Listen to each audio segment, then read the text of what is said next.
Meme coin berbasis Solana ini sedang heboh di ruang kripto. Halo Kriptosias, balik lagi bersama saya Leo di Crypto Discover dan hari ini kita akan mengupas tuntas tentang meme coin Bonk dan bagaimana meme coin satu ini menawarkan perspektif unik di ruang mata uang digital. Ayo cepat merapat karena kita akan mengupas tuntas Bonk dari asal-usulnya dan potensi dampaknya terhadap pasar kripto.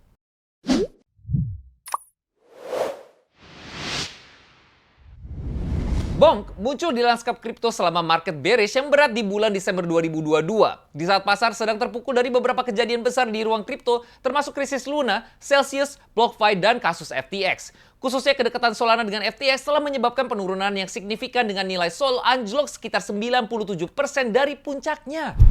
Namun, di tengah kekacauan ini, Bonk diperkenalkan sebagai sebuah harapan bagi komunitas kripto. Penciptaan Bonk dilakukan oleh tim inti yang terdiri dari 20 pengembang dan pembangun Solana. Tujuan mereka bukan hanya untuk memperkenalkan mata uang digital yang lain, namun untuk menginspirasi ekosistem Solana di era pasca FTX.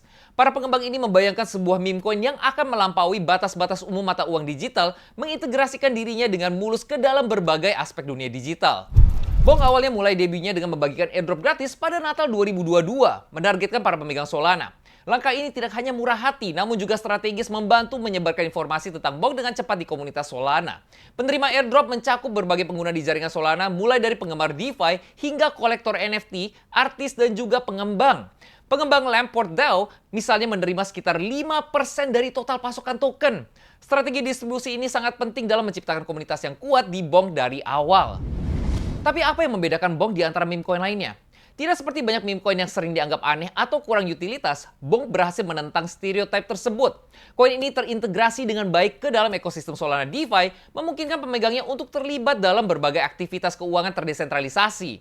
Integrasi ini sangat penting karena memberikan Bonk tingkat utilitas yang melampaui apa yang biasanya diharapkan dari meme coin. Daya tarik Bonk bahkan sampai ke dunia gaming. Nilai per tokennya yang rendah menjadikannya kandidat ideal untuk aplikasi GameFi di mana pengguna dapat memperoleh Bonk melalui gameplay tanpa memicu spiral inflasi. Sebuah tantangan yang dihadapi sehari-hari dalam ekonomi berbasis game. Beberapa aplikasi game Bonk yang terkenal termasuk Dodge Track, Dead Ruby Studios, dan Avio. Masing-masing menawarkan cara unik bagi pemain untuk terlibat dan mendapatkan Bonk. Meskipun baru masuki pasar, Bonk telah menghasilkan berbagai pencapaian signifikan. Koin ini telah mengalami peningkatan luar biasa sebesar lebih dari 25.000% dalam 1 tahun. Suatu yang berawal dari airdrop yang unik menjadikannya meme coin yang viral. Pertumbuhan eksplosif ini telah menghasilkan banyak jutawan Bonk. Individu yang telah melihat airdrop gratis mereka berubah menjadi kekayaan. Kisah-kisah seperti ini tidak hanya memberikan transformasi finansial bagi individu-individu yang terlibat, namun juga menjadi narasi yang kuat yang mendorong pertumbuhan dan popularitas Bonk. Namun ingat Kriptosias, seperti mata uang kripto lainnya, Bonk memiliki resiko dan ketidakpastiannya sendiri. Kenaikannya yang meroket merupakan bukti sifat pasar mata uang kripto yang tidak dapat diprediksi dan mudah berfluktuasi. Meskipun kita mengagumi fitur unik dan integrasi pasar Bonk, kenyataannya Bonk berpotensi mengalami penurunan secepat kenaikannya. Sifat mata uang kripto yang fluktuatif, terutama meme coin, berarti investor harus melakukan pendekatan dengan berhati-hati dan bersiap menghadapi hasil apapun. Jadi ingatlah untuk melakukan riset kalian dan berhati-hatilah dalam berinvestasi apalagi terhadap meme coin. Kisah Bonk sangat penting ketika kita mempertimbangkan asal-usul meme coin secara umum. Setiap meme coin seperti Doge dan SHIB memiliki latar belakang dan jalur pengembangan yang unik. Misalnya, Doge yang diluncurkan pada tahun 2013 pada awalnya merupakan cabang dari Lucky Coin yang merupakan cabang dari Litecoin dan akhirnya mengintegrasikan proses pengembangannya dengan Litecoin. SHIB di sisi lain adalah token ERC20 di blockchain Ethereum. Sementara Bonk secara unik adalah token Solana yang menyelaraskan dirinya dengan ekosistem dan fungsi Solana. Total pasukan Bonk yang besar sehingga menghasilkan biaya per koin yang sangat rendah adalah strategi yang disukai komunitas kripto. Pendekatan ini memungkinkan sejumlah besar pemegang Bonk untuk memiliki jutaan, ratusan juta, atau bahkan miliaran Bonk yang secara efektif menciptakan kelas baru Bonkillionaires.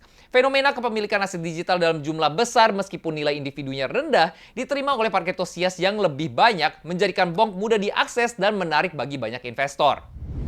Namun mari kita selidiki lebih dalam tentang koneksi Solana. Teknologi blockchain Solana menawarkan transaksi berkecepatan tinggi dan biaya rendah, menjadikannya platform ideal untuk koin meme seperti Bonk. Fondasi teknis ini akan memberikan Bonk landasan yang kuat, memungkinkan transaksi yang cepat dan efisien yang penting untuk penerapannya dalam aplikasi DeFi dan gaming. Integrasi ke dalam ekosistem Solana ini bukan hanya sekedar keputusan teknis, tapi ini memiliki keselarasan strategis dan salah satu blockchain paling menjanjikan di dunia kripto. Untuk memahami perjalanan Bonk, kita perlu melihat kinerja pasarnya. Kenaikan pesat Bonk dalam peringkat kapitalisasi pasar meme coin sungguh luar biasa. Dimulai sebagai underdog, Bonk dengan cepat melampaui meme coin terkenal lainnya menjadi pesaing kuat dalam ruang kripto. Peningkatan pesat dalam kapitalisasi pasar merupakan indikator yang jelas dari meningkatnya minat dan kepercayaan terhadap Bonk di kalangan investor kripto. Namun penting untuk diingat bahwa pasar kripto terkenal dengan volatilitasnya. Nilai tertinggi dapat diikuti dengan penurunan yang tajam. Kisah sukses Bonk meskipun menginspirasi juga harus menjadi pengingat akan resiko di pasar mata uang kripto. Calon investor harus selalu mewaspadai resiko ini dan berinvestasi dengan bijak. Kesuksesan Bonk bukan hanya soal harga atau kapitalisasi pasarnya, tapi juga tentang komunitas yang dibangunnya. Fokus kripto adalah seputar teknologi dan juga manusia dan komunitasnya. Bonk telah membangun komunitas pendukung dan peminat yang kuat disatukan oleh keyakinan bersama terhadap potensi koin dan semangat inovasi kolektif. Aspek komunitas ini seringkali menjadi pendorong utama kesuksesan di dunia kripto karena komunitas yang kuat dan aktif bisa mendorong mata uang digital ke tingkat yang lebih tinggi. Bonk adalah kisah menarik tentang inovasi, komunitas, dan sifat pasar mata uang kripto yang terus berkembang. Dari awal berdirinya sebagai airdrop gratis hingga statusnya saat ini sebagai pemain utama di bidang koin meme, Bonk telah menunjukkan bahwa koin meme pun dapat memiliki dampak dan potensi yang besar. Tapi bagaimana menurut Kriptosias? Apakah Bonk akan terus meningkat atau apa mereka menghadapi tantangan baru ke depannya? Tulis pendapat kalian di kolom komen dan jangan lupa untuk subscribe di channel YouTube, TikTok, X, dan Telegram kita supaya tidak ketinggalan update terbaru seputar kripto. Saya Leo mengucapkan terima kasih dan sampai jumpa di video berikutnya. GM Kriptosias.